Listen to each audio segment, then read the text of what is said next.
lo veis. ¿Lo estamos viendo o no? No, de momento no. No. Entonces vamos a ver si lo vemos por aquí, sí. Sí, ahora sí lo veréis. Sí. Vamos a ver, sí. Ahora sí. Esta imagen del teísmo, para contrastarla con el no teísmo. El teísmo es la creencia en Dios. Nosotros estamos, el curso, si os recordáis, es sobre la espiritualidad, sobre la cualidad humana sin Dios. Y entonces, para marcar un poco para ver un poco la paradoja o la contradicción que de todo hay, vamos a ver, el esquema del teísmo es muy simple. Es un esquema dual donde hay un Dios que es superior a la humanidad y al cosmos y al universo, y que tienes normalmente en la iniciativa, la flecha de la izquierda es la creación. Se comunica él primero con lo que no es Dios, y lo que no es Dios le responde siempre con una especie de diálogo, de alteridad, de diferencia, una alteridad de diferencia. Una alteridad que también la llaman en filosofía una alteridad trascendente. Y este es el esquema del teísmo con el cual funcionan las religiones monoteístas y las politeístas también, en general. Pero las monoteístas más claramente, conociendo el judaísmo, el cristianismo y el islam. Este es el esquema un poco. Pero ahora vamos a pasar a otro esquema, que es el esquema del monoteísmo. Fijaros, en este esquema no hay dos, hay una sola realidad. No hay un uno y un dos, no hay una sola realidad, una única realidad, y el movimiento se produce dentro de esta única realidad.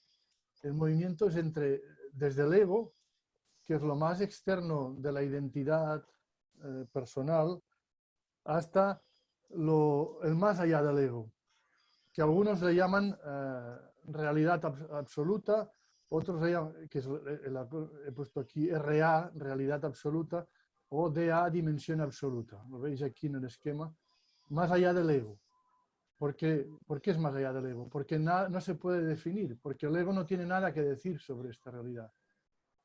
Pero el ego no es distinto de esta realidad.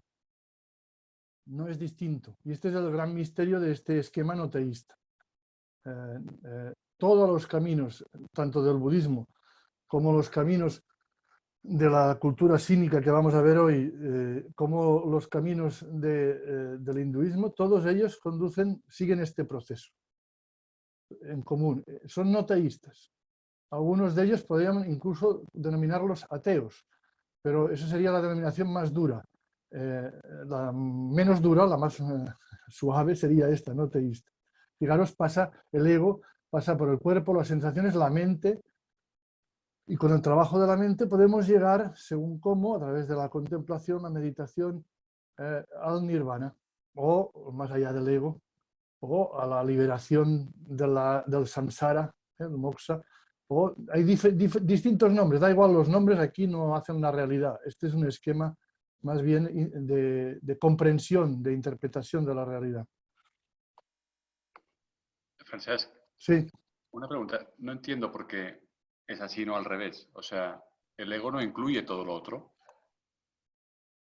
Sí, sí, sí, sí. Por eso el ego es como como diríamos, en una cebolla sería la capa externa. Eso es como una cebolla. Sí, Vale. sí, sería como la capa externa. Lo que pasa es que aquí la óptica, nuestra tradición es un esquema, los esquemas tampoco Vale.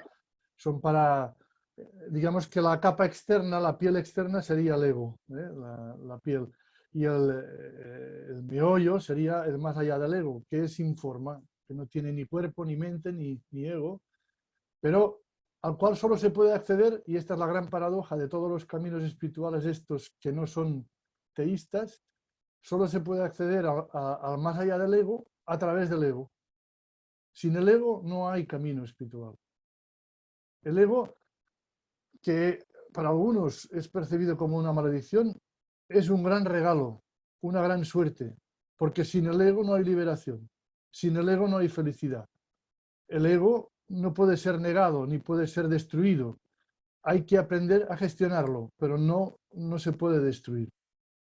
Y esta es, si queréis, el buen mensaje. En algunas corrientes de estas tradiciones hay aberraciones, hay patologías, como en todas las tradiciones religiosas, que caen en derivas, en desajustes que suponen la destrucción del cuerpo. Sobre todo Mahavira y algunos discípulos de Mahavira en algún momento eh, llegan a suicidarse, ¿no?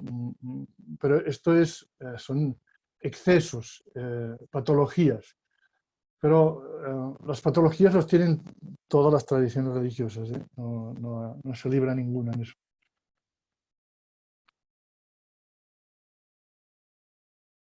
Aquí este esquema es para ver los acentos chino e indio en el cultivo de la cualidad humana, o si queréis vosotros en la espiritualidad. Eh, Hay acentos. Acentos no significa que la otra tradición no tenga lo mismo, ¿eh? Significa que se destaca, se subraya este aspecto por encima de los otros. Todas las tradiciones espirituales tienen todo. Incluso el cristianismo o el islam tienen dimensiones no teístas. Pero este es otro problema que podemos abordar en otra ocasión. Ahora no toca, diríamos. Pero sí que es cierto que tanto islam, cristianismo, como judaísmo tienen dimensiones no teístas. Todas las religiones tienen de todo. Pero lo que hace la singularidad de los caminos espirituales son los acentos.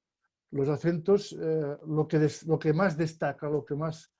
Y aquí he intentado hacer una comparación entre la expresión de la cualidad humana en la cultura sínica, que subrayaría más la educación, y aquí educación tiene un sentido muy amplio, muy generoso, no solamente el autoconocimiento, sino también el conocimiento de la tradición, de la naturaleza, que en el fondo, para los taoístas, para que ese conocimiento sea bueno, no puede ser racional, no puede ser discursivo, no puede estar sometido a leyes humanas, sino que las leyes humanas tienen que estar sometidos a la naturaleza. Y por eso el taoísmo muchas veces habla de un conocimiento que es no conocimiento. Y por otro lado, la cultura índica subraya más el conocimiento como sabiduría, que en el fondo es un saber que es previo al yo. O sea, el saber, la sabiduría, incluye al yo. En esta cebolla la podríamos presentar de otra manera. Si el centro y lo más importante es el más allá del ego, entonces lo que incluye todo lo demás es el más allá del ego. Y el ego queda reducido en el centro. Son maneras de presentar la misma realidad, ¿eh? Pero en este sentido, lo importante es que en el conocimiento de la cultura hindú no hay sujeto y objeto. No existe, se llama prajna, no existe sabiduría, conocimiento de sabiduría, si hay dualidad. Y estos son los acentos, los acentos. Veréis que cuando leamos los textos hindús nos van a machacar con esta idea de que el conocimiento es la sabiduría de la no dualidad. No hay dos, solo está el Brahman, la divinidad, y todo es Brahman, y por eso no hay dos, y no hay alteridad posible. En cambio, en la cultura cínica hay otra perspectiva más matizada, donde toma el valor del conocimiento dual todavía está presente, el conocimiento de la tradición, el conocimiento de la naturaleza y el autoconocimiento, los tres. Pero también hay un conocimiento de algo externo, aparentemente, que en el fondo no lo es, que es la naturaleza y la tradición. Bueno, esto es un esquema, simplemente para ver que en la columna de la derecha, en la flecha de la derecha, dice, es el viaje del sí mismo, dentro del sí mismo, todo lo demás es maya. Maya significa ilusión. El samsara es maya. El samsara, el ciclo de la reencarnación, de los renacimientos, reencarnaciones, es ilusión. Es falso. En el hinduismo se habla mucho de conocimiento e ignorancia. Si hay un conocimiento es porque el ser humano es ignorante.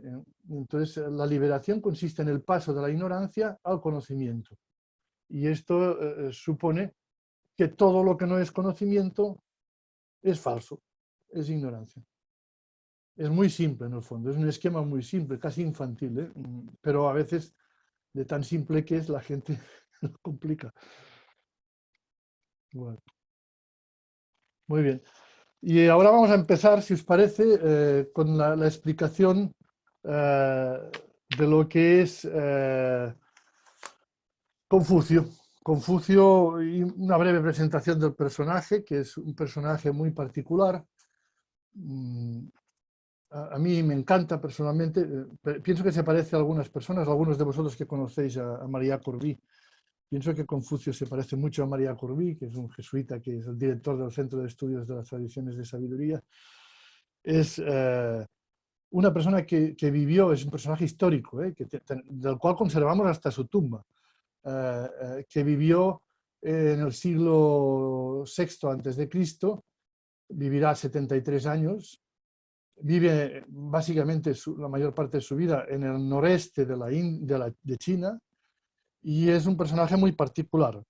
Él era hijo de aristocráticos en el reino de Lu, que es uno de los reinos de este noroeste de China. Vivió en este reino y se murió su padre muy joven, y era de la familia aristocrática venida a menos, pobre en el fondo. Y era de la casta, bueno, de la semicasta de los Shi, que son los astrólogos, adivinos, que conocen un poco y que tratan con los libros sagrados y que evidentemente conocen la tradición china. Él estaba enamorado de una época dorada de la historia de China, que es la época de las dinastías Zhou, Z-H-O-U, Zhou. Esta dinastía, que es una dinastía clásica, es una dinastía que presentaba una cierta armonía, pero que entró en un proceso de decadencia por los combates entre el rey y los señores feudales. Estos combates entre el rey y los señores feudales sumieron a toda la población en una situación de terrible miseria. Él, Confucio, empatiza con esta situación de miseria. Él también padeció esta miseria, era de los sectores pobres de los aristocráticos y empobrecido. Él fue huérfano de padre prácticamente, y vivió con su madre muchos años y estudió las 6 artes tradicionales de China. Por lo tanto es una persona ilustre, pero no en una escuela de plebeyos, no en una escuela de aristócratas, en una escuela de plebeyos. Básicamente, él ve cómo la gente sufre, se apiada, empatiza con esta gente e intenta encontrar una respuesta a este sufrimiento. Y para él la respuesta al sufrimiento será muy interesante cuando veamos su pensamiento. Es una respuesta compleja, pero que implica el autoconocimiento y el cambio sociopolítico a la vez. El autoconocimiento y el cambio sociopolítico. Que para él los seres humanos, si se conocen a sí mismos, son perfectibles. Fijaros la condición que digo. Si se conocen a sí mismos y si conocen su tradición, son perfectibles, pueden mejorar a través de la educación.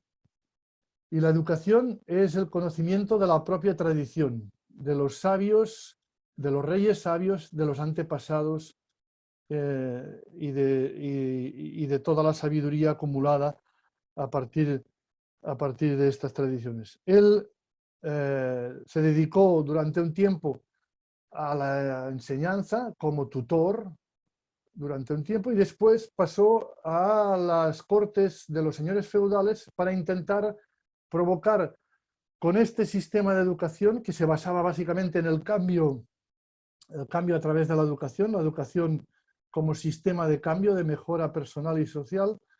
A través de esto intentó meterse en política, ayudar a los políticos, hasta fue ministro en un pequeño reino, pero salió siempre escaldado, es decir, rebotado. Duró muy poco en política y hasta el punto de que llegó a exilarse durante 12 años del reino, de su propio reino.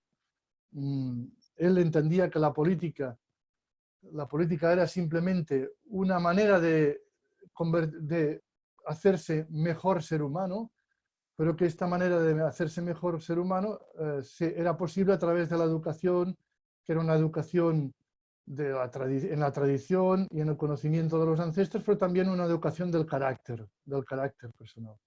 Y aquí es donde él intenta hacer una revolución humanista a través de la educación y en política. No lo consigue, queda frustrado, de hecho no lo conseguirá en toda su vida. En este sentido no podemos hablar de que sea una persona que tenga éxito social. Al final de su vida, después de este periodo de exilio, vuelve a su país natal y pasa los 6 últimos años de su vida educando a un grupo de discípulos que pasan de ser 72 a ser unos 3000 al final de su vida. Estos discípulos son muy importantes porque son los que van a generar lo que se llama el confucianismo, que es un poco la corriente esta que marca toda la cultura china y toda la filosofía de fondo, la identidad ideológica de todo el universo chino, en general. Es una manera de interpretar la civilización china muy útil, ver qué significa Confucio. ¿Qué significa Confucio? Esto es lo que hace referencia a su vida, pero ¿y su pensamiento? ¿Cuáles son? Ya lo he apuntado un poco, pero básicamente él cree que para adaptarse al presente hay que él, como buen chino, cree que todo el proceso la vida es cambio y que en los cambios hay que adaptarse al cambio. Él, para adaptarse al cambio, lo que cree es que lo más útil es la tradición, el conocimiento de la tradición. El conocimiento, el estudio y la meditación de la tradición. Las dos cosas, el estudio, es decir, la lectura, el análisis racional y también la meditación de la tradición. Él estaba enamorado del estudio. ¿Por qué lo he comparado antes con Courbet? Porque Courbet es una persona enamorada del estudio. Quien lo conoce lo sabe. Y entonces, él también, Confucio es un hombre enamorado del estudio. Alguno diría obsesionado por el estudio. Y que cree en la fuerza del estudio. Y el estudio es no solamente la transmisión, sino el esfuerzo y la meditación. Y esto es importante. Él cree, por lo tanto, en el poder acumulativo y transformativo de la cultura. La cultura te capacita, te da energías para transformar la sociedad. Sin cultura no hay cambio social. Y esto es esencial en el pensamiento. Y de aquí la continuidad entre los valores culturales y las normas sociales. Las normas sociales tienen que salir de la cultura, no al revés. No al revés. Y por eso él le da importancia a la norma, pero siempre que esa norma sea capaz de adaptarse al conocimiento que da el estudio. Y esto es importante, porque muchas veces se ha presentado el confucianismo como algo tradicionalista. No es cierto. Es un tradicionalismo, pero que se adapta al cambio, Para él, por eso es tan importante lo que él llama la tradición erudita, se llama Rugia, y que de alguna manera reúne a todos los hombres sabios, como diríamos, las personas ejemplares, que en chino se llama los Junji, que son las personas que son capaces de acumular esta sabiduría. Son los maestros de sabiduría, en el fondo, los maestros de sabiduría.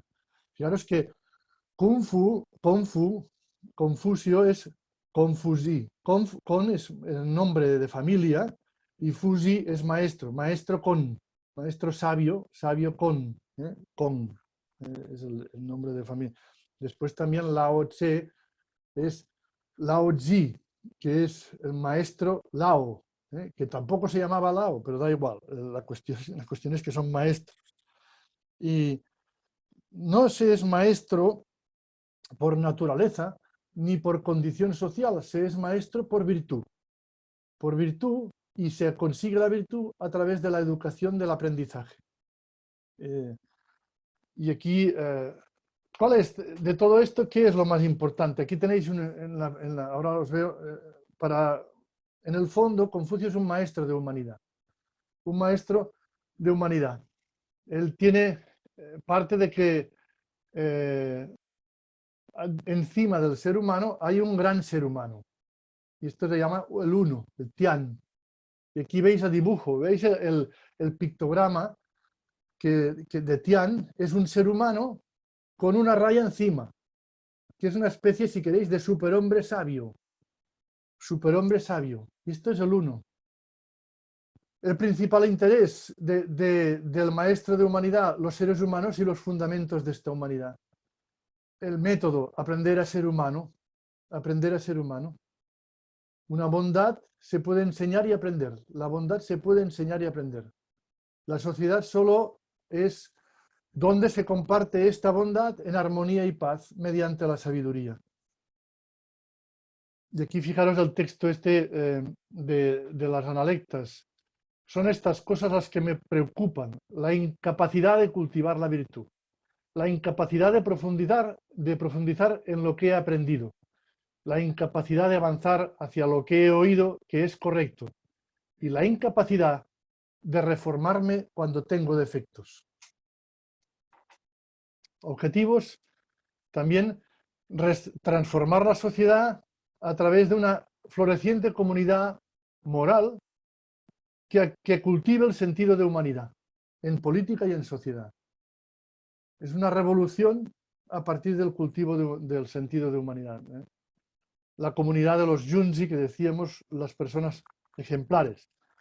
Lo divertido, lo curioso, es que esta comunidad no se construye desde arriba para abajo. Se construye desde los sabios, a través de las familias, y después las familias, los grupos, y después del grupo el pueblo, y después del pueblo, pero el ambiente es de la familia, porque todo se basa en el amor, en la piedad filial, en la piedad entre hermanos, entre el amor entre recíproco, y esto se construye básicamente a través de la familia. Por eso la familia es el paradigma central de la cultura china. La familia, la familia. Los seres humanos, al desear establecerse, dice él en las analectas, también establecen a otros. Y al desear crecer, también agrandan a otros. La capacidad de tomar como analogía lo que está cerca puede llamarse el método de la humanidad. Si no amas al que está cerca, ¿cómo puedes cambiar la sociedad y el mundo? Esto es un planteamiento muy simple también, pero a veces que no se conoce. Y siguiendo él tiene la convicción de que hay una conexión entre este orden moral o ético y el orden cósmico. El orden cósmico, el universo, se mueve a partir de la ética. La ética cambia a la persona, cambia a la familia, cambia al grupo, cambia al pueblo, cambia a la sociedad, cambia al mundo, cambia al universo. Y esto ya prepara lo que será después el taoísmo. El taoísmo, si os fijáis, son primos hermanos con el confucianismo, y de hecho fueron prácticamente contemporáneos, Lao Tse y Confucio, y de alguna manera el taoísmo dice lo mismo que Confucio, pero poniendo el acento en la naturaleza, más que en la educación personal y todo. Bueno, yo pienso que esto es importante, lo que hemos visto, esto no hace falta. Aquí la columna vertebral de Confucio. Confucio, veis, tiene la columna vertebral, el eje es el aprendizaje y la educación. Después, si nos vamos hacia arriba, veis que arriba está el círculo de la humanidad o la benevolencia, Ren le llaman, que son estas virtudes: seriedad, generosidad, sinceridad, diligencia y amabilidad. La imagen del chino tópico, el chino tópico, el prejuicio del chino tópico. Después tenemos la música, la importancia de la música en la cultura confuciana, la armonía social tiene que ver también con la armonía musical. Y esto es por eso también Corbí es un personaje muy, muy confuciano, porque Corbí hizo estudios en música y estudió mucho la armonía. Después también está el tema del yi, la justicia de reciprocidad, que es este que decíamos, tratarse como iguales, una justicia equitativa, que no tiene que ver con la piedad, o sea, es previa a la piedad filial. La piedad filial va mucho más allá de esto. Para construir el Ren se necesita la piedad filial, pero es básica también. Y aquí se basa también la regla de oro de la moral, la regla de la moral de la cual vamos a leer hoy, después, está entre los textos seleccionados: no hagas a los otros lo que no quieras que te hagan a ti. Esta regla de oro la formuló Confucio y se basa en el criterio de reciprocidad. Y entonces, otra cosa importante es el ritual y la propiedad. La propiedad aquí no significa la propiedad privada, ¿eh? La propiedad es hacer el acto justo en el momento oportuno y de la manera oportuna. Es la adecuación de la acción a los ritmos rituales. Hacer como que cada acción que hacemos sea un auténtico ritual, tenga una cadencia, que respete todos los personajes, elementos que se mueven, que son los actantes de esa acción.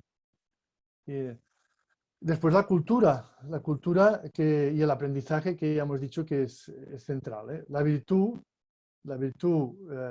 que es la suma de la reciprocidad con la piedad filial de padres a hijos, de hijos a padres, de entre hermanos, entre amigos, y al final el camino espiritual, porque en el fondo, aunque el confucianismo no es una religión, algunos lo confunden con una religión, Confucio practicaba los ritos religiosos, pero nunca se interesó ni por los dioses ni por los espíritus. De hecho, todo su mensaje es una reacción contra la aristocracia, que entretenía y mantenía una relación del pueblo con la religión que se basaba en la superstición, en el miedo, en el terror y en la magia.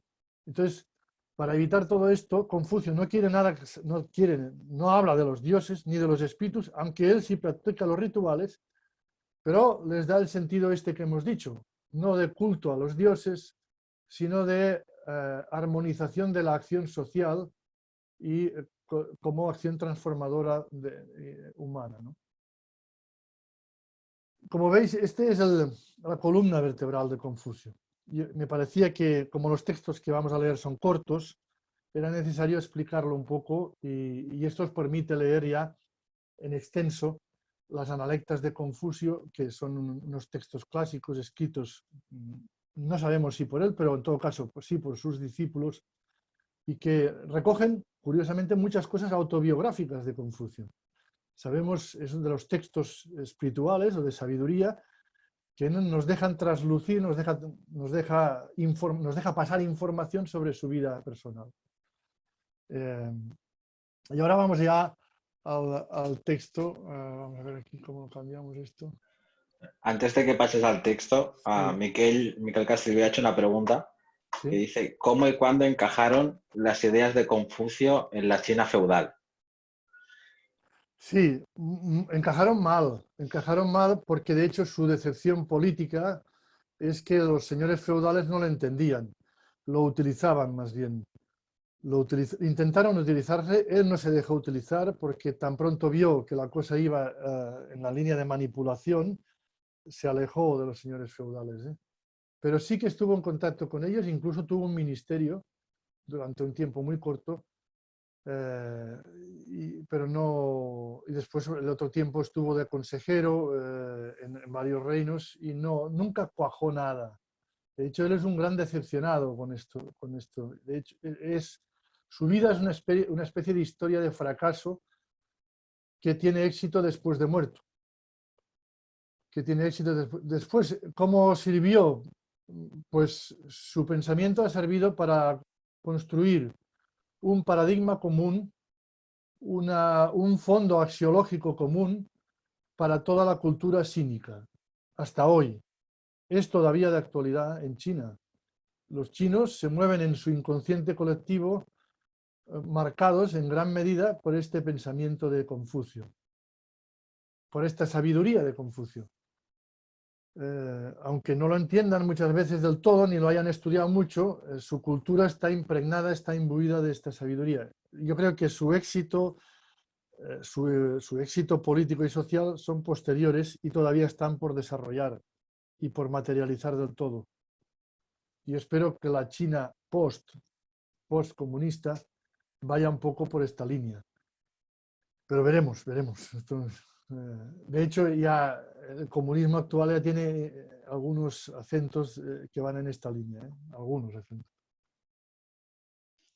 Esto no sé si responde a tu pregunta, Ángel. Que Ángel ha hecho una pregunta también de qué presencia tiene Confucio en la China actual, que supongo que más o menos es lo que has dado respuesta ahora. Sí, Y sí, también sí. pregunta que si fuera de China.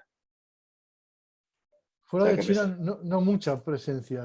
Tiene mucha más presencia Buda, por ejemplo, o incluso el hinduismo, que el confucianismo fuera de China.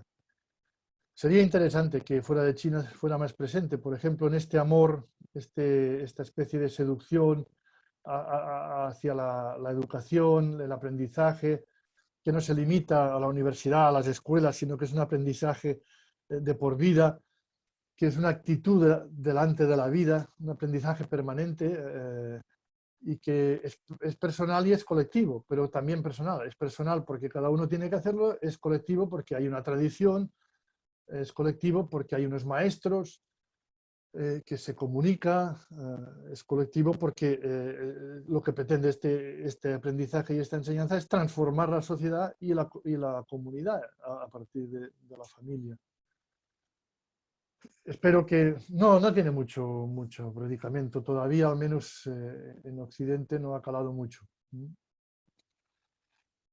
Aquí vemos los textos. Si os parece, vamos a leer primero el primer texto, el texto número 1 de Confucio, que lo tenéis en la página, no sé qué página es esta. No. Es la página 12. 12. Son textos más cortos, porque las analectas de Lun Yu de Confucio está escrito en un estilo a veces autobiográfico, narrativo, pero en muchos pasajes aforístico, en frases más o menos cortas, en sentencias. Dice, el hombre que con diligencia y perseverancia dedique toda su vida al descubrimiento del bien y la verdad, gozará de una felicidad profunda. El bien y la verdad son el objeto de la enseñanza y del aprendizaje.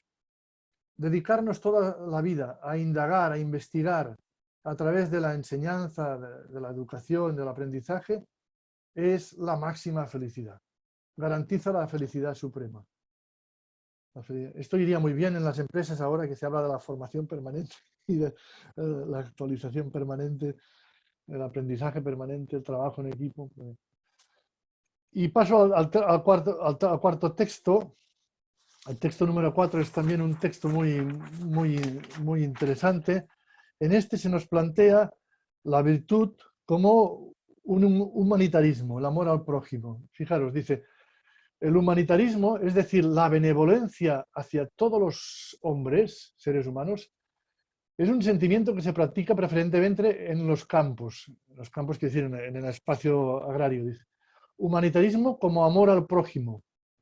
Sin amor es imposible mantener la virtud durante una pena duradera, ni durante un prolongado bienestar. El hombre bueno encuentra la paz en el amor. El sabio considera el amor como el mayor tesoro. Fijaros, aquí hay una conexión entre la benevolencia y el amor, porque a veces, sobre todo los que venimos de tradición cristiana, siempre nos preguntan, ¿tiene algo que ver Confucio con el amor? Sí, visto desde esta perspectiva humanista, de benevolencia, de querer el bien de todos los seres humanos. De querer el bien de todos los seres humanos. El confucianismo no es una religión al uso. Algunos la consideran en historia de religiones como religión, pero no es una religión propiamente. Es un humanismo universal, que sale de China, evidentemente, que es local en su origen, que es local en su lenguaje, que es ideológico incluso en su lenguaje, pero que después tiene un valor universal, un valor de cualidad humana. Textos número 6, al final de la página 12. Considerar a todos los hombres como iguales, no hacer a los demás lo que no quisiéramos que nos hicieran, regla de oro de la moral, nada es superior a esta norma. Nada es superior a esta norma. Cuando se habla en diálogo interreligioso se habla mucho de si hay una ética común en toda la humanidad. La ética común ya la conocemos todos, lo que pasa es que no se aplica, que es la regla de oro de la moral. No hagas a los otros lo que no quieras que te hagan a ti. Otra cosa es que nos dediquemos a aplicarlo o no esto, a implementarlo prácticamente, ¿no? Pero esto está muy claro. Texto número 7 es un texto un poco distinto que pone el acento en el grado de perfección. Y aquí incluye ya la idea de conexión entre el estudio y la meditación. Fijaros, dice, meditar en silencio y tener siempre presentes las conclusiones a que hemos llegado en la meditación, aplicarnos en el estudio y sentir un gran amor hacia él, instruir incansablemente a los hombres sin desfallecer ni un momento. Qué difícil es alcanzar este grado de perfección. Pero este texto es muy significativo porque nos presenta un poco el programa entero de Confucio. El programa entero de Confucio. Y la idea de conectar el estudio con el amor hacia el estudio. El amor, la pasión hacia el estudio. La pasión hacia el estudio. Lo cual no significa que no seamos hombres de acción, hombres y mujeres de acción, pero es que es importante el estudio. Bueno, ahora pasamos a Lao Tse. Lao Tse es primo hermano suyo en muchos sentidos, pero distinto. Lao Tse representa en el fondo una reacción contra la tradición que Confucio tanto quería, que Confucio tanto quería. Y en este sentido es una pequeña revolución en relación a Confucio. Después ya comentaremos, si tenemos tiempo, que hay una historia que cuenta un encuentro entre Confucio y Lao Tse, pero esto ya es más anecdótico, si tenemos tiempo lo comentaremos. Él vivió también en el siglo VI, es más antiguo Lao Tse que Confucio, es más viejo. Se supone que el joven es Confucio y que el viejo es Lao Tse. Pero como el confucianismo ya existía de alguna manera antes de Confucio, porque Confucio recupera la tradición de los reyes sabios, la tradición, digamos, más de los maestros sabios de los imperios chinos. Entonces, de alguna manera, Lao Tse reacciona contra esta tradición. Reacciona porque la considera una tradición demasiado institucional, demasiado atada y unida al poder establecido. Lao Tse es el autor del Tao Te Ching, algunos lo conocen como Lao Ji, pero es lo mismo, es diferente tipo de transliteración. Él fue, quizás el Tao Te Ching, no, el Dao De Jing, da igual, es la obra más conocida de Lao Tse y es la que vamos a leer ahora dentro de un momento. Es una obra importante que quizás no escribió él, pero en todo caso la escribió su escuela.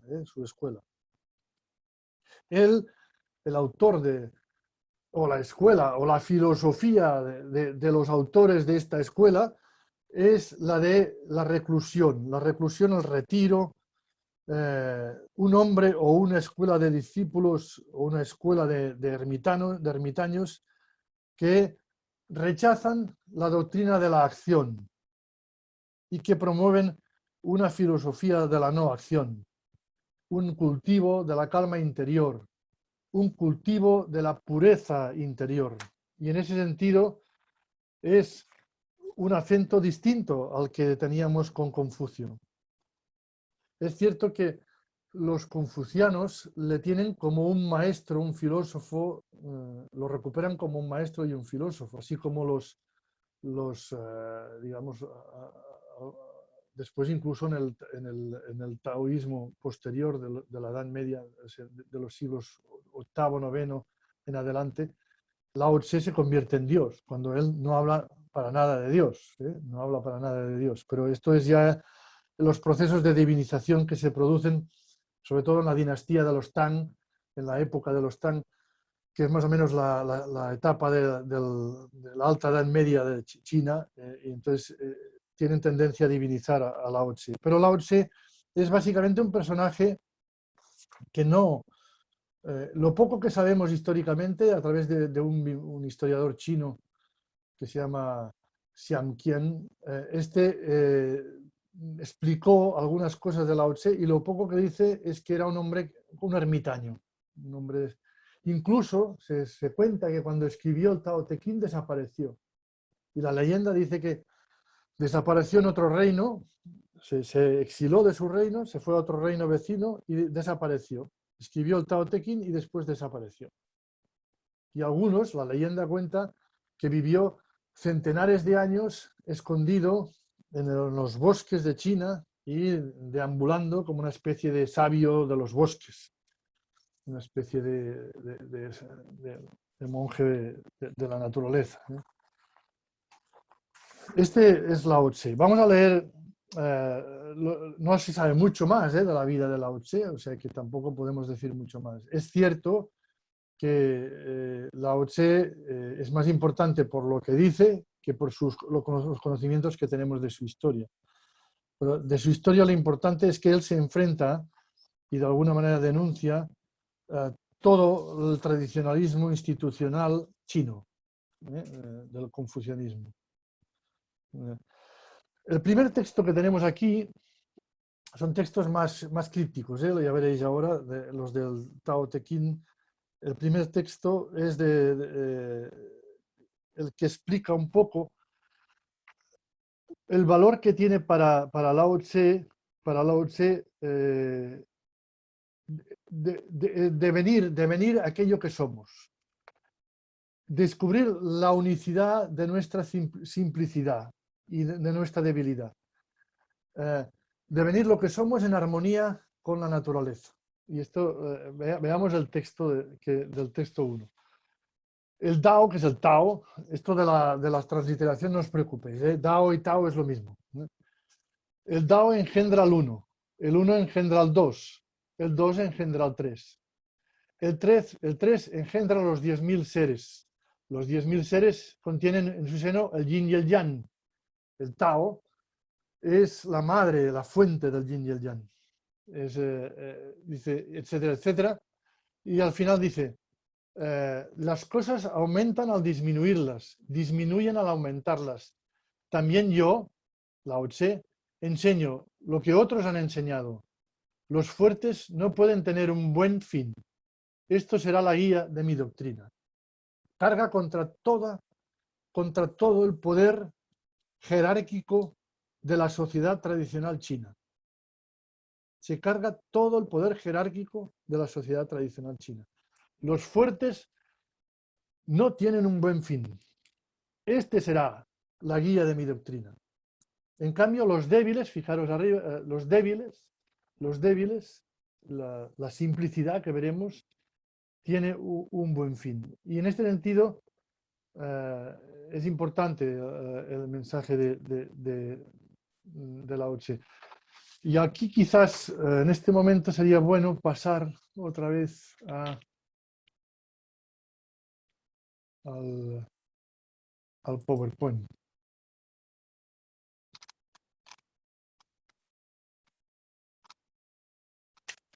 ¿Qué es el Tao?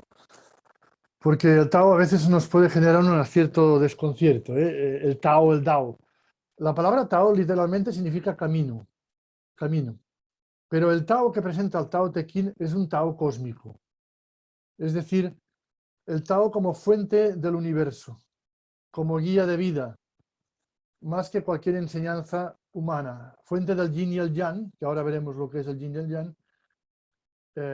Lao Tse no presenta como Confucio un amor especial a la humanidad, sino que él lo que plantea es que esta humanidad, si quiere ser humana, tiene que armonizar con el Tao cósmico, si queréis, de alguna manera con la naturaleza, con la armonía de la naturaleza. Y en ese sentido, el buen ser humano aquí no es el que practica la virtud, como en Confucio, sino el que es capaz de fundirse, armonizarse con la naturaleza, con la dinámica de la naturaleza.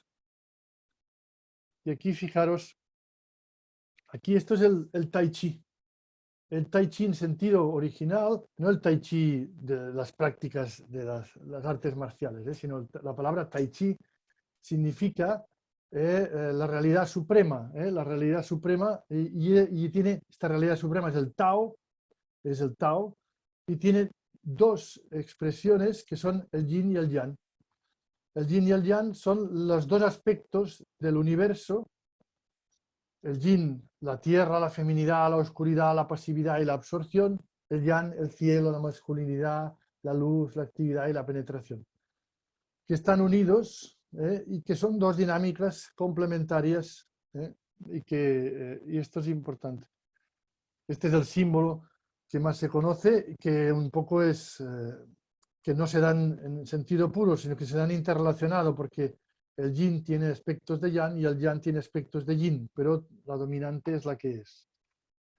Y aquí, en esta perspectiva, entramos en un tema que va a salir ahora en el resto de textos que vamos a ver. Esta armonía con la naturaleza pasa por una cosa que se llama la no acción. Si yo actúo, interfiero, voy contra la naturaleza. Si yo hago algo, voy contra la naturaleza. El Wu Wei es la no acción, es decir, la capacidad de no interferir en la naturaleza y de fundirse con ella, de juntarse con ella, de no impedir que la naturaleza vaya transformando la realidad. Ninguna acción que no esté de acuerdo con el curso natural del universo. Ni una sola acción que no esté de acuerdo con el curso natural. La manera en que el camino genera constantemente el cosmos y el método a través del cual el rey sabio o gobernante ideal gobierna más activamente, más efectivamente. El Wu Wei, la no acción.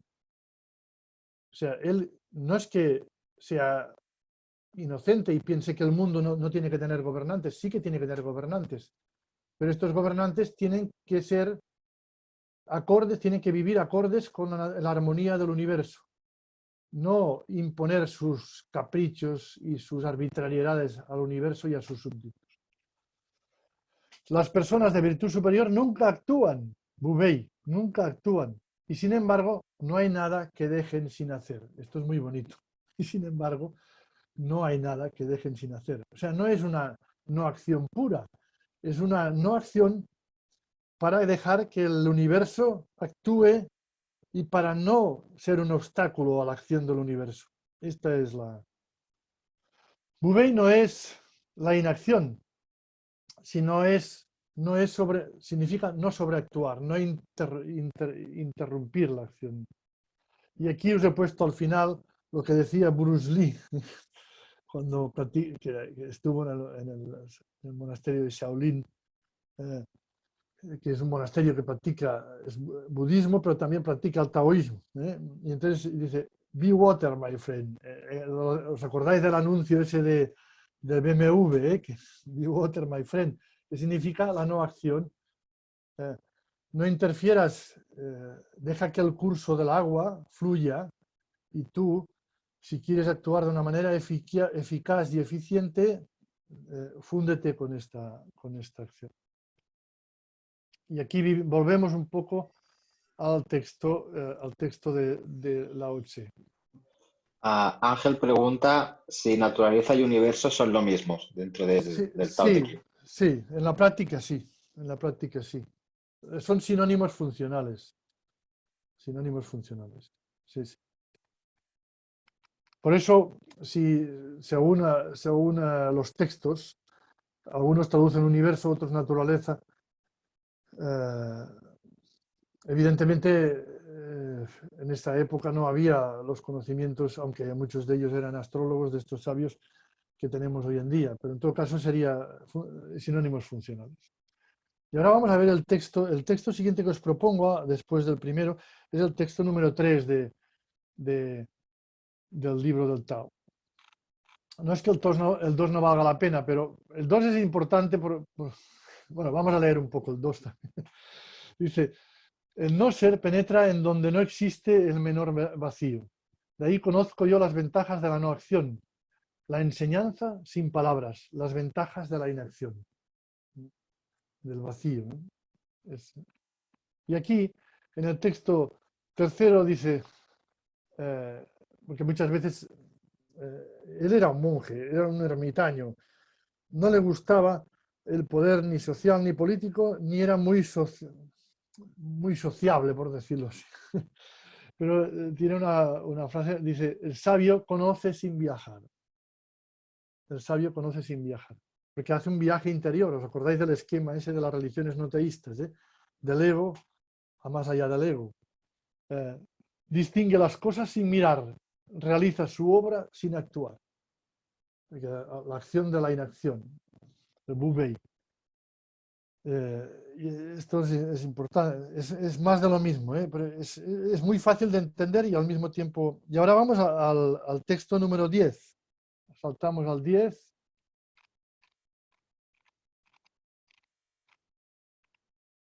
El Tao o el Dao, que puede expresarse con palabras, no es el Dao permanente. El nombre que puede ser nombrado no es el nombre permanente. Lo que no tiene nombre, el Bu, es el principio de todos los seres, de todos los nombres, porque los seres tienen nombres. Lo que tiene nombre, Yu, es la madre de todas las cosas. Bu y Yu. Dice, y abajo dice, ambos, Bu, lo que no tiene nombre, y Yu, lo que sí tiene nombre, tienen el mismo origen. Con nombres distintos designan una misma realidad. El lenguaje y el no lenguaje designan lo mismo.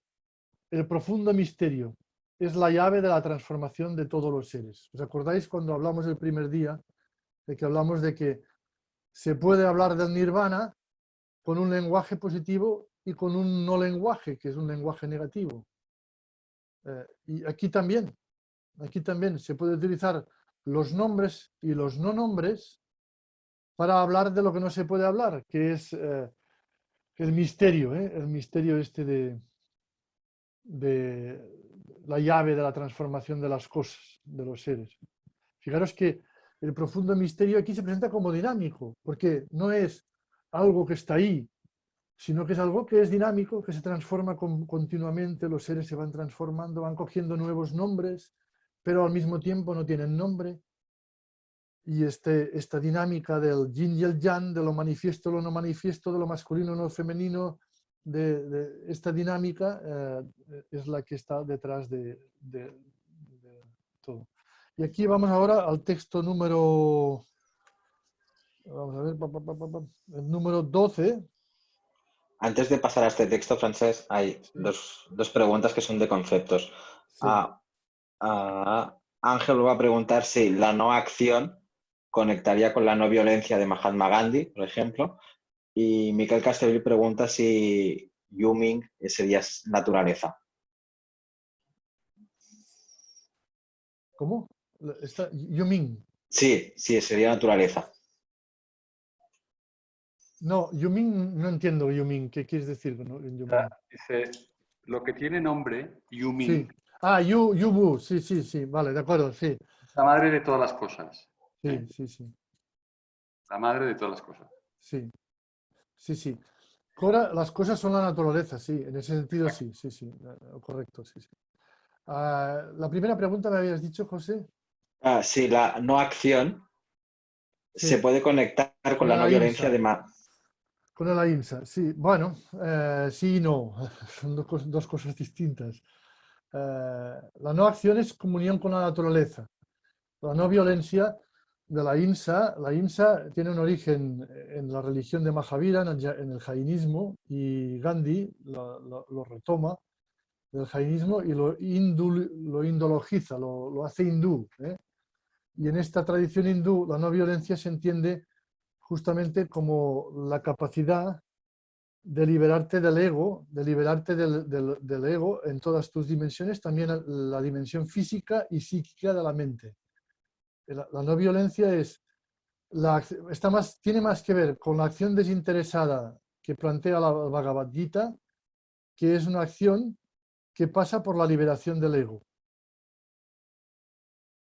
El esquema es lo mismo en el fondo, pero uno es a través del proceso, digamos, de interiorización, de ensimismamiento, si queréis, una especie de éxtasis en uno mismo, y el otro es una comunión con la naturaleza. El Wu Wei es más una comunión con la naturaleza y dejar fluir la naturaleza, y en cambio, en la ahimsa de Gandhi vemos una especie de liberación del ego de todos los intereses egóticos con que funciona la persona y el colectivo.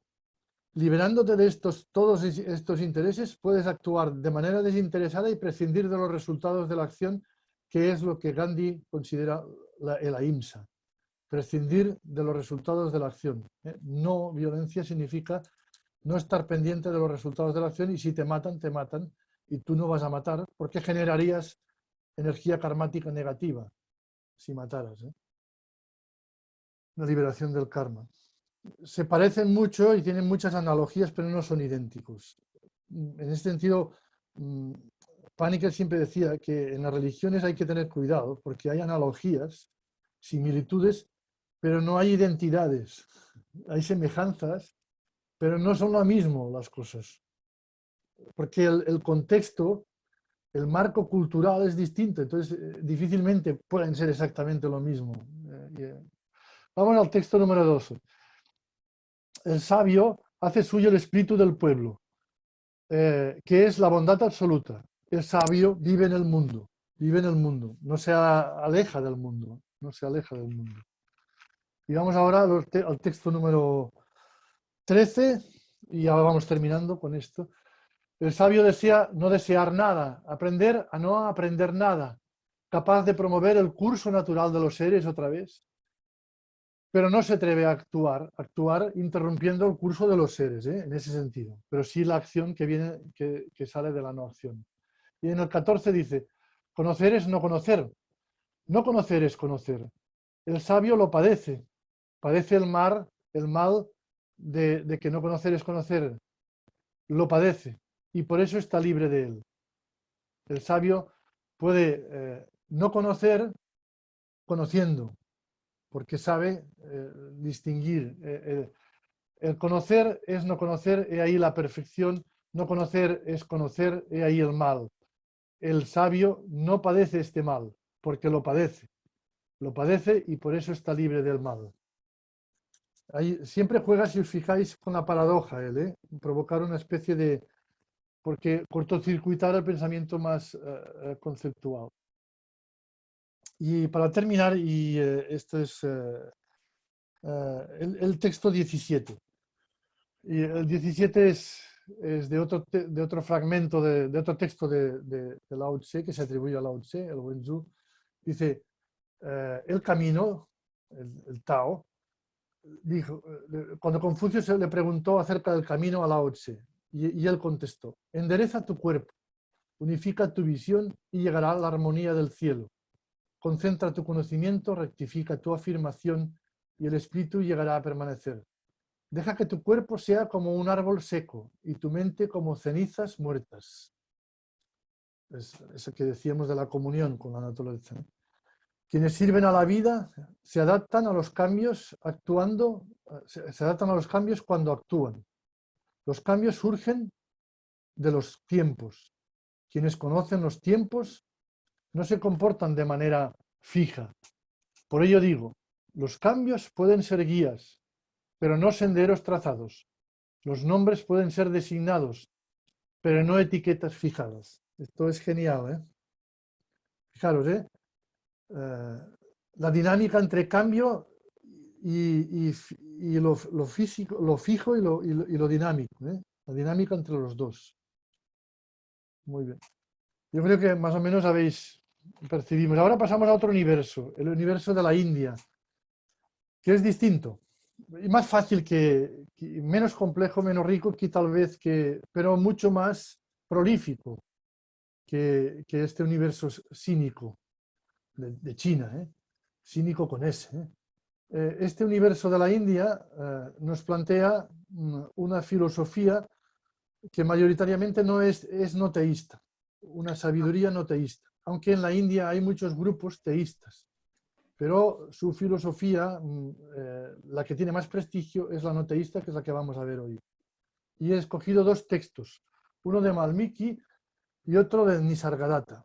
Valmiki es un personaje mítico, es un poeta, que no es un personaje histórico, que es un poeta que escribe, se le considera el autor del Ramayana, que es una de las grandes epopeyas de la literatura india. Al final del Ramayana hay un anexo que se llama el Yoga Vasista. Este anexo, algunos dicen que es de Valmiki, otros que no. De todas maneras, como Valmiki es un personaje mítico que intenta describir, empalmar con los rishis, los videntes de los Vedas, que redactaron los Vedas, y de alguna manera intenta empalmar con la literatura sagrada y preceptiva en el hinduismo. Es un texto de referencia, por lo tanto, para los hindús. Y en este texto, que es un texto de sabiduría densa, pero muy rico y bastante comprensible, se nos dice lo que ahora vamos a leer. Fijaros, el texto primero de Valmiki, estamos ahora en la página, vamos a ver qué página es esta, no me acuerdo, la página 19, sí, el texto 1 de la página 19. Dice, ¿qué es el Brahman? Contesta, es este diminuto ser que es, Brahman, perdonad, Brahman es la divinidad. Para vosotros, Brahman es sinónimo de divinidad, no Dios, cuidado, no Dios personal, no un Dios personal de estos teístas que está fuera del ser humano, es la divinidad entendida más como una realidad que está dentro del ego, dentro del ego. Cuando está dentro del ego le llamamos Atman, Atman Brahman, Atman Brahman. Es lo mismo, Atman Brahman. Pero aquí le vamos a llamar ahora Brahman en este texto. Brahman, la divinidad, es este diminuto ser que es conciencia infinita. No hay nada en su interior, ni fuera de él tampoco. No hay nada dentro, ni fuera tampoco. Estas cosas que parecen contradictorias entre sí, no lo son cuando se refieren al Ser Supremo. Cuando comprendemos que brazalete solo es una palabra y no la realidad, comenzamos a ver el oro.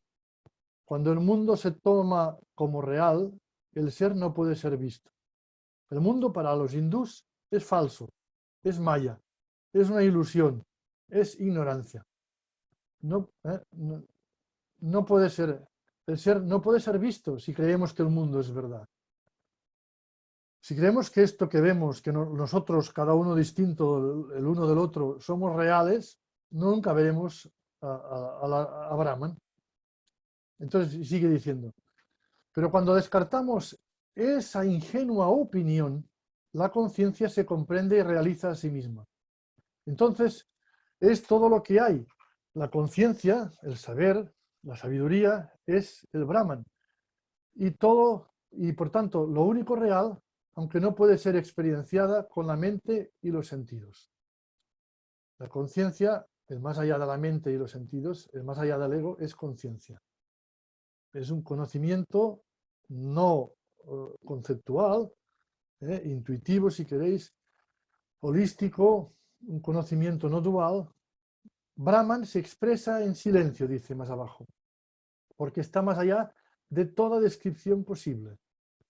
Aunque parece tener dos extremos, el mundo y el yo, es el centro extremadamente sutil entre estos dos extremos. No es ni el mundo ni el yo, porque el mundo y el yo son maya, son ilusión.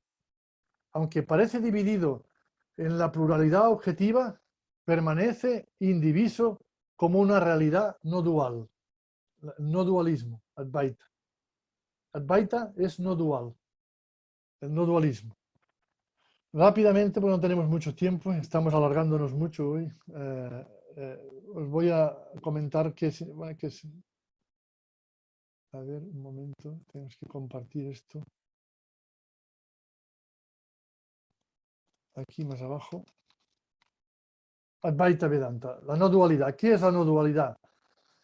La no dualidad es que no hay dos. ¿Os acordáis del esquema teísta 1 y 2? Pues aquí te dicen claramente no hay dos, no hay dos. Por tanto, si no hay dos, ¿qué significa? Que solo hay uno. Pero cuidado, es un uno que no es dos, que no es un uno igual a no dos, que no es lo mismo que un uno que solo sea uno. Y aquí fijaros, hay grandes sentencias típicas y tópicas del hinduismo, más clásico, más académico, más de los grandes filósofos, textos filosóficos de la India, los Upanishads. Fijaros, la conciencia es Brahman, es lo que hemos visto ahora en este texto. La conciencia es Brahman. Otro texto, yo soy Brahman. Yo soy Brahman. No hay dos. Yo soy la divinidad. La divinidad soy yo. Da igual, puedes cambiar el sujeto, el predicado, el verbo, el sujeto, predicado, puedes cambiarlo, da igual. Lo que importa es el soy. Tú eres eso, otra manera tradicional de decirlo. Tú eres Tattvamasi en sánscrito. Esto es típico y tópico del hinduismo más clásico, del mejor hinduismo, del hinduismo 5 estrellas, no del barato este que corre por Occidente a veces. Y otro texto, este Atman, esta alma, este más allá del ego, Atman es el más allá del ego que veíamos en el esquema inicial, este Atman es Brahman, es la divinidad. Fantástico y muy claro, muy claro. Volvemos al texto que teníamos. Y aquí vamos ahora a ver otro texto de Valmiki. Vamos a saltarnos el todo es Brahman porque ya lo hemos visto. Y vamos al número 4, Algunos textos ya los leeréis vosotros, porque no tenemos más tiempo. Fijaros que dice en el 4. Dios no tiene forma. Genial. No es que niegue a Dios. Es que dice, bueno, Dios, yo no digo que exista ni que no, pero si existe, no tiene forma. Por lo tanto, no hay problema. No te preocupes de él. No te preocupes de Dios. Algunos sabios adoran esta forma, una forma cualquiera, la de un Dios cualquiera, complacidos durante algún tiempo, antes de entrar en contacto con el Shiva sin forma, el Dios sin forma. Adoran a una forma de Dios antes de entrar en contacto con el Dios sin forma, Brahman sin forma, que llaman, en el hinduismo llaman Saguna Brahman, el Brahma que no tiene cualidades, del que hemos hablado. Los instrumentos empleados en esta adoración son la sabiduría, el autocontrol y la percepción del ser. Cuando tú adoras al Dios que no tiene forma, no haces culto, ni practicas rituales, ni haces caso a los curas, ni a las iglesias, ni a nadie, ni a las instituciones, ni la moral. Lo que haces es la sabiduría, el autocontrol y la percepción del ser, que es la percepción del Brahman. Y ya está, no hay nada más que eso. Es muy interesante por lo claro que es, hay muchos más textos. Este señor es un bombardeo continuo de estos textos. Vamos ahora al 6 y el 7. Al número 6 y 7. Fijaros, dice, la mente es la parte de nuestro ego más íntima, menos externa, más allá de los sentidos sensuales, por decirlo así. Es el sentido de la mente, que va más allá de los sentidos físicos. La mente es el responsable de este estado de confusión e ignorancia en el que surgen todas las cosas. Aquí lleva un cabreo importante el Señor. Estoy harto de este estado de confusión en el que surge. Esta mente es la confusión misma, el ser humano, el mundo, todo. Todo lo que nos rodea es la mente. Yo sufro porque esta mente, todo lo que me rodea es mente. El coronavirus es mente. La política es mente. La familia es mente. Todo es mente. Todo lo que me rodea es mente. Como el árbol es agitado por el viento, el cuerpo es agitado por la mente, que le vuelve loco. La mente vuelve loco al cuerpo. No sé si os acordáis de Santa Teresa de Jesús, que decía, la imaginación es la loca de la casa. Bueno, es lo mismo. Las diversas experiencias de los seres, tales como la vejez, la muerte, el nacimiento y cosas por el estilo, no son más que modificaciones de esta mente. No son más que modificaciones de esta mente. Y sigue. La renunciación total solo consiste en abandonar esta mente. Hay que abandonar esta mente. Este es el camino, abandonar esta mente. Cuando se abandona la mente, la verdad se experiencia al instante. Todas las nociones de unidad y diversidad desaparecen y reina la paz. Y reina la paz. Y sigue. Esta es la suprema felicidad. Capta esta verdad y haz lo que te dé la gana. ¿Os acordáis eso de ama y haz lo que quieras de San Agustín? Capta esta verdad. Esta es la más elevada sabiduría, la más elevada sabiduría. Y seguimos con el texto 7, que dice, si nada te atrae, eres libre. Hagas lo que hagas y experiencies lo que experiencies, no haces realmente nada, ni experiencias nada en absoluto. Si nada te atrae, la condicional. Comprende esto y serás libre. Somete la mente con la mente. Purifica la mente con la mente. Y con admiraciones dice, destruye tu mente con la mente. Y nosotros diríamos, ¿qué coño? Destruye tu mente con la mente. Ya vale, ¿no? Ya vale con lo que... Y el último texto de este autor, de este fragmento, que dice, es un texto muy impresionante también. Deja que tu inteligencia comprenda profundamente que tu ego no existe y podrás ser lo que realmente eres. Tu conciencia se sumerge en el absoluto sin dar lugar a un objeto de conciencia. Eso es el incomparable Brahman. Tu ego no existe. Dice, entre el conocimiento y la ignorancia, que si queréis, entre la sabiduría y la esclavitud, entre la felicidad y el sufrimiento, no hay otra diferencia. El conocimiento es el ser, la ignorancia es el reflejo. El mundo, el ego, es apariencia, es falsedad, no es verdad. Y por eso es reflejo. Por consiguiente, parece correcto afirmar que en ausencia de una causa necesaria, de un Dios, por ejemplo, la creación no ha tenido lugar y solo es una apariencia como los espejismos, similar a los espejismos. Lo único que existe es el Brahman, la paz increada que no crea nada en absoluto. Querido amigo, tú eres el Brahman, homogéneo e indivisible como el espacio. Tú eres el conocedor. No dudes nunca de ello. Lo comprendas o no lo comprendas. Donde existe el supremo Brahman, donde existe la divinidad, aparece este mundo ilusorio, en una hoja de hierba, en la madera, en el agua y en todas las cosas del mundo existe el mismo Brahman, la conciencia infinita, cuya naturaleza es indefinible e indescriptible.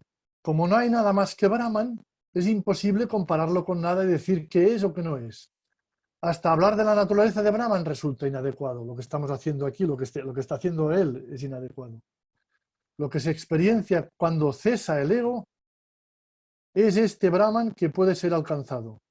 Si uno se pregunta profunda y tenazmente sobre la naturaleza del ego. Es decir, ¿cómo descubrimos el Brahman? ¿Cómo descubrimos la divinidad? Trabajando con el ego. Solo trabajando con el ego. Sabiendo que somos esclavos del ego. Esta continua inquisición o investigación disuelve el ego en la conciencia, en la sabiduría. Otro autor, ya terminando, os voy a leer solo algún texto de este autor, Nisargadatta, rápidamente. Nisargadatta tenía una tienda de cigarrillos en Mumbai, en la India. Es un don nadie, un hombre prácticamente iletrado, tuvo un maestro de la Advaita Vedanta, le hizo caso y se liberó, recibió la iluminación, si queréis, y tuvo el conocimiento, recibió el conocimiento. A partir de aquí se fue al bosque y después se dio cuenta que perdía el tiempo en el bosque y volvió a la ciudad.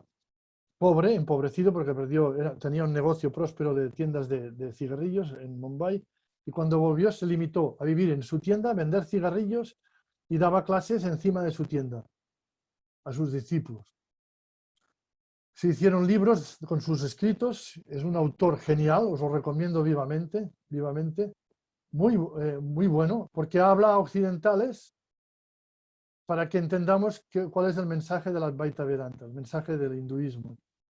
Fijaros, voy a leer solo algunos textos porque no tenemos mucho tiempo.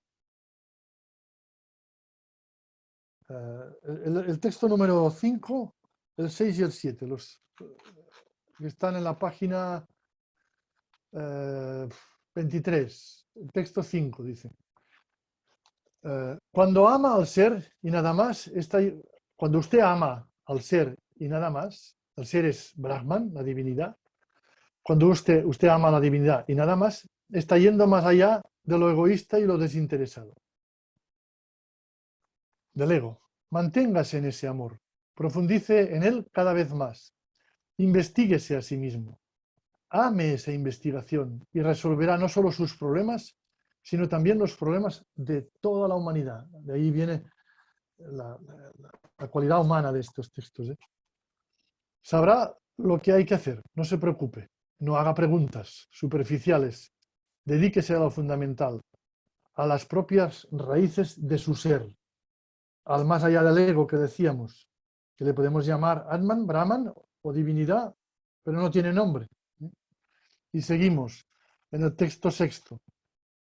Dice, es su ego lo que le hace pensar que debe hacer, así, aquí le pregunta el discípulo, ¿no es Dios el que lo hace todo? Y él dice, ¿por qué introduce usted un hacedor externo? Dice, es su ego lo que le hace pensar que debe haber un creador. Usted crea un Dios a su propia imagen, por triste que esa imagen pueda ser. A través de la película de la mente, de su mente, usted proyecta un mundo y también un Dios para darle causa y propósito. Todo es imaginación. Sálgase de ello, por favor. Y sigue con el último texto. El conocimiento con la mente no es conocimiento verdadero, porque la mente genera falsedades, genera un mundo ilusorio. Pero puede usted conocer lo que no es verdadero. Y eso sí que es suficiente para liberarse de lo falso. Esto es genial. Usted puede conocer lo que no es verdadero. Y eso es el camino para ir a lo falso. El ego como camino para ir a lo falso. La idea de que conoce lo verdadero es peligrosa. Cuidado con esta idea de que usted conoce puesto que lo mantiene prisionero de la mente. Cuando usted no conoce, es cuando está libre para investigar. Y sin investigación no hay salvación, porque la no investigación es la causa principal de la esclavitud. El ego es igual a no investigación. La liberación del ego está unido a la indagación y a la no investigación. Es genial este pasaje. Bueno, a mí me parece genial. Y ya está, y aquí termino y os dejo ya espacio, perdona que me haya alargado un poco. Este último pasaje es un antídoto contra el fundamentalismo religioso, contra los fanatismos religiosos. Porque todo está abierto a la investigación. No hay nada sagrado, no hay nada fijo, no hay ningún dogma. Disculpad que me haya alargado porque hoy teníamos más materia que el otro día. Antes de pasar a una pregunta que hay de Ángel, se ha hecho una propuesta que es que la próxima sesión se trabaje un poco más despacio los textos y que cada uno pueda compartir lo que observa en ellos. Entonces, es una propuesta que te hacen. No es posible por una sencilla razón, porque por respeto a todas las personas que piensan y que se han apuntado al curso con la idea de ver más autores. Yo lo que os invito para ver la espiritualidad sin Dios, nos quedarían muchos autores todavía que ver. Yo os doy una vista panorámica que lo que debería producir es un interés para profundizar por vuestra parte. Y yo me ofrezco, si alguno de vosotros tiene preguntas, a que me las hagáis por email y responderlas aparte, pero previo, un trabajo previo vuestro de investigación de estos textos. Incluso ese trabajo puede llegar a problemas de interpretación y las preguntas pueden ir en la línea de plantear que queréis que se os explique un texto determinado. Y eso sí que me ofrezco, pero no puedo entretenerme más aquí porque entonces no haríamos los autores que tenemos que ir trabajando las otras 2 sesiones que nos quedan pendientes. Y me parecería una mala jugada para los compañeros tuyos que están aquí en estas sesiones, con la ilusión de ver otros autores que nos quedan pendientes. Y Soy consciente que hoy he acelerado un poco, ¿eh? Lo soy consciente. Y luego Ángel plantea una pregunta que dice, desde la semana pasada se hace referencia a la búsqueda de la sabiduría, del conocimiento, pero creo que tiene un significado distinto al que le damos en Occidente actualmente. Y hace tres preguntas. ¿Qué es la sabiduría? ¿Qué es el conocimiento? ¿Y conocimiento sobre qué? Es que aquí hay una equivocidad siempre con estos términos. Depende de cómo utilicemos los términos. O sea, el conocimiento en Occidente es un conocimiento dual. Dual significa un sujeto que conoce objetos externos, tanto el mundo como la persona. El mundo, las realidades, las cosas y las personas como objetos externos. Esto es el conocimiento. Es siempre dual. Aunque a veces el conocimiento en estos textos se utiliza en un sentido de sabiduría, pero utilizando el término conocimiento. Por eso cuidado por esa equivocidad que hay. La sabiduría sería justamente ese conocimiento no dual, que no tiene el sujeto y objeto, sino que es un conocimiento, por decirlo así, intuitivo, holístico, como queráis decirlo, un conocimiento no conceptual, donde no hay un sujeto que tiene relación con el objeto, sino que se conoce por comunión, si queréis, se conoce por experiencia, se conoce de manera que no se formula con un lenguaje, que no se define, que no se cosifica. El conocimiento posee al conocedor, no hay conocedor y conocimiento. Entramos en comunión con el conocimiento y entonces conocemos. Esa es la diferencia. Cuando hablamos de cualidad humana, hablamos de sabiduría siempre. La cualidad humana tiene relación con la sabiduría. Aunque no hay sabiduría sin pasar por fases de conocimiento dual. Es decir, no hay sabiduría sin experiencias sin cultivar y trabajar, y en eso es muy importante lo que nos decía Confucio, el conocimiento, digamos, tradicional, conceptual, analítico, discursivo. Nadie se puede ahorrar el conocimiento. Es verdad que hay escuelas en el budismo, en el hinduismo, que facilitan un paso rápido, un salto del conocimiento no dual y un salto directo a la sabiduría. Es verdad que hay escuelas de estas. Yo personalmente las desautorizo. Pero esto es una opción personal mía. No me fío de estas escuelas. ¿Por qué? Porque a veces facilitan y bendicen la irracionalidad, la estupidez, la mojigatería, y ponen en bandeja la manipulación de seguidores y la creación de sectas, de instrumentos de manipulación de la personalidad. Y a mí esto no me gusta. Espero que no sea un gusto egótico. No me parece bien, no me fío de esto. No me fío. Pero repito, son distintos, pero a veces en los textos se mezclan porque el traductor o el escritor, como no traducen a veces del sánscrito, sino que son traducciones del inglés, pero cuando estudias un poco textos hindús en sánscrito sabes distinguir con más facilidad lo que es conocimiento de lo que es sabiduría. El conocimiento ñana es una cosa, prajna es otra cosa distinta. Son muy similares y tienen puentes, pero son distintos en el hinduismo. Más preguntas, por favor. O comentarios.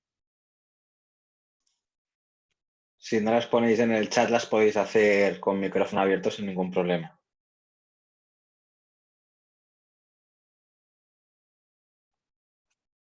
Los textos son muy ricos y darían para mucho, pero justamente cuando planeamos el curso dijimos, oye, no vamos a leer los textos que la gente tiene en el dossier, no nos vamos a limitar a hacer esto y a comentarlos. Cuando hacemos seminarios presenciales en Barcelona sí que nos entretenemos más en los textos. Pero este tipo de curso que tiene una singularidad particular, nos parecía que había que dejar la lectura de los textos a vuestra libertad y a vuestro esfuerzo también.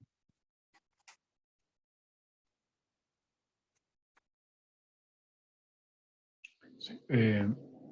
Lo que nos has comentado de estas dos aproximaciones hinduistas, ahora mismo tienen una gran presencia, un gran significado en la India y fuera de la India, o se han quedado en los textos. Muy buena pregunta. Cuando dices gran presencia y significado, ¿te refieres a grande cualidad o a grande de cantidad? En las dos cosas. Sí. ¿Qué seguidores y qué significado tiene la vida social, Sí. política, etcétera? El hinduismo social es teísta. Uh-huh. Hasta el teísta me refiero teísta en el sentido de que creen en Dios, creen en Dios. Utilizan el símbolo de Dios, no sabemos si creen o no, esto siempre es un problema, saber si creen o no. Y puedes encontrarte, por ejemplo, visnuitas que son aparentemente teístas en el culto externo, pero su filosofía de base es Advaita, es no teísta. ¿Eso qué significa? ¿Son teístas o no son teístas? No sabría qué decirte. A nivel fenomenológico, si tú vas a la India, verás que la gente rinde culto en templos, a dioses, e imágenes, y que esto es lo mayoritario. En cambio, los monasterios de la corriente Advaita Vedanta, que es como, por decirlo así, la filosofía atomista dentro del cristianismo, pues la filosofía Advaita dentro del hinduismo, estos monasterios son más selectos.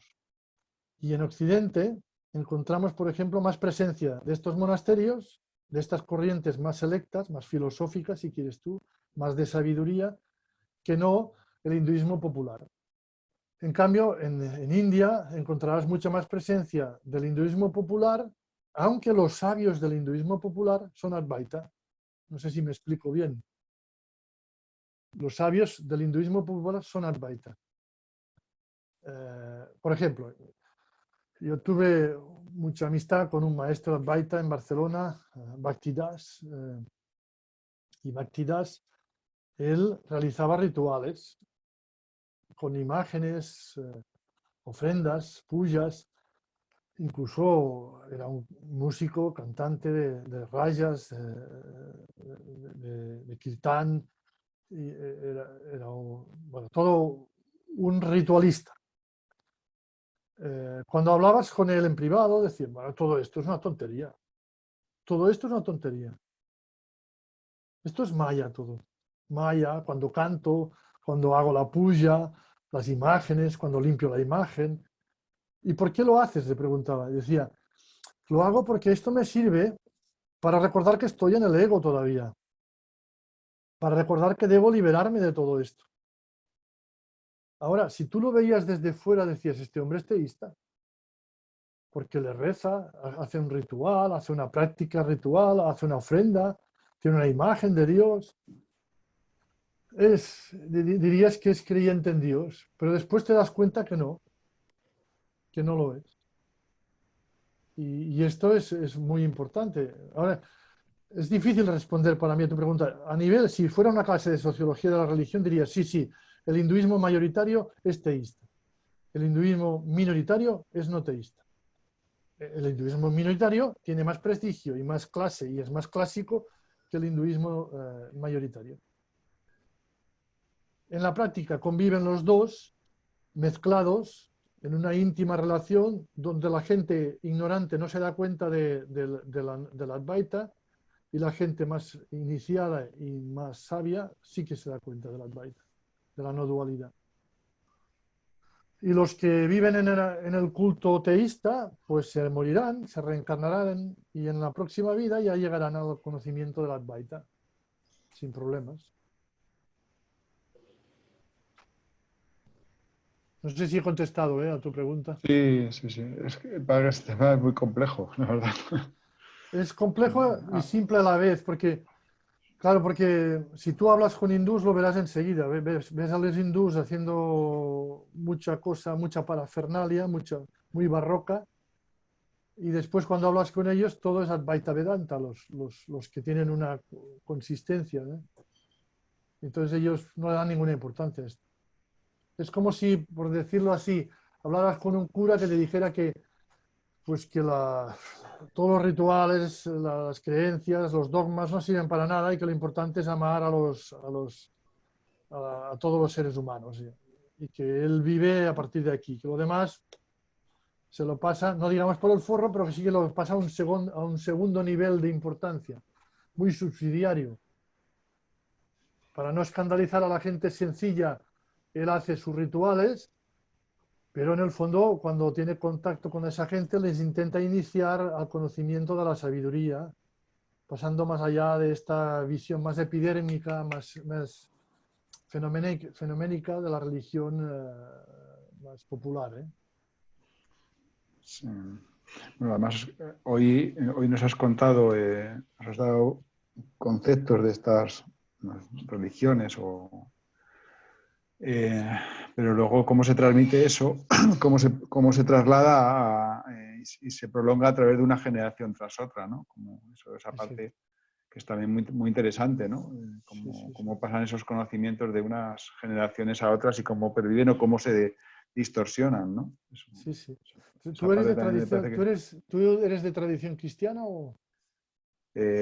Sí, ¿no? Sí. Sí. Tú, si te preguntan qué es lo esencial del cristianismo, ¿qué dirías? ¿Qué es lo esencial En del una cristianismo? palabra, en un concepto, ¿qué dirías? Que esa visión dual que nos estás contando, ¿no? Dios existe y todo se supedita a Dios, ¿no? No sé si es eso lo que... Yo no diría ¿no? esto, yo diría No. que lo esencial del cristianismo es el amor sin límites. Perdona, ¿es qué? El amor, el amor sin límites. Amar sin límites. Este es lo esencial del cristianismo. Pero, ¿qué pasa?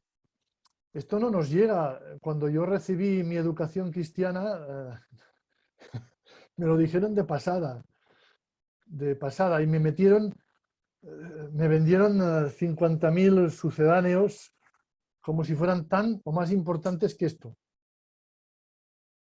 Pero me transmitieron también esto, ¿eh?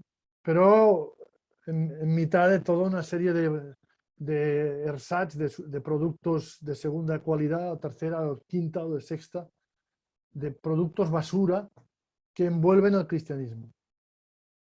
Y muchos compañeros míos de estudios abandonaron su práctica cristiana por culpa de toda esta basura, por la saturación de basura. Les producía arcadas, ascos, esta basura. Y se tuvieron que liberar de esta basura para no caer en una especie de enfermedad grave que hubiera derivado en cosas muy imprevisibles, ¿eh? ¿Qué quiero decir? Que la transmisión se da, pero desgraciadamente se transmite lo bueno mezclado con mucha basura.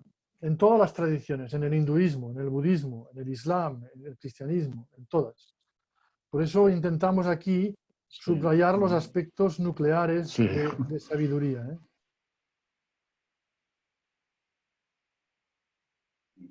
¿Alguna cosa más? Gracias. De nada, a ti. Esto es en temas de paz se habla mucho de la hard religion y la soft religion. La hard religion es la religión decadente, inhumana, y la soft religion es la religión humanista, la religión que libera, que sana, y las dos serán mezcladas. Y hasta ahora la humanidad las ha vivido muy mezcladas. Por eso algunos pacifistas, como Johan Galtung, por ejemplo, que es un pacifista noruego, ellos plantean que a partir de ahora esto no va a pasar más, que a partir de ahora incluso los no religiosos, él es no religioso, se van a dedicar a discernir dónde está la hard religion y dónde está la soft, y lo van a hacer público, para que la porquería de las religiones quede expuesta y la gente sepa distinguir dónde está la porquería y dónde está la cualidad humana.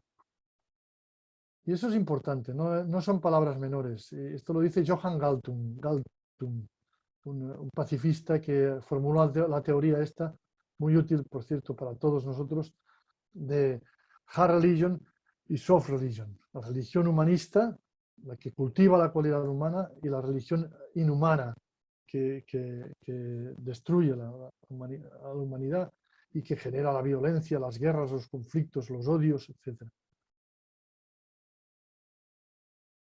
Es aplicable a religiones que no son religiones. O sea, por ejemplo, la visión que uno tiene de la sociedad, por ejemplo, ¿no? Exacto, sí, sí. La semana que viene hablaremos de algunas ideologías y veréis que también es aplicable a las ideologías. Exacto. También en las ideologías hay una lectura hard y una lectura soft. Hay cosas muy buenas de sabiduría en las ideologías y hay cosas horribles. Y la desgracia es que todo se está a veces en el mismo paquete.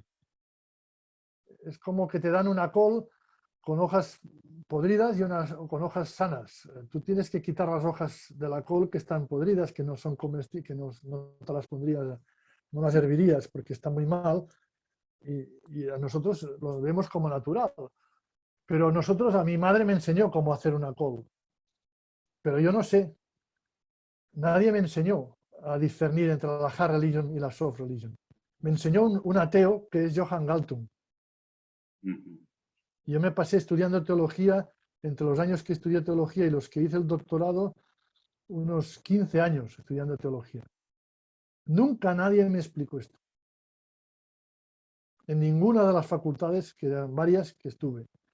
Unas más conservadoras y otras muy liberales. Nunca nadie me explicó esto. Tuvo que venir un señor, digamos, no religioso, para decirme cómo había que hacer esto. Y para mí es útil para discernir cómo podemos utilizar desde la no creencia en Dios los textos de sabiduría de las religiones. No solo para el camino espiritual, para el camino de cualidad humana, sino también para el camino espiritual de solidaridad con una humanidad sufriente que necesita un compromiso político de transformación urgentemente.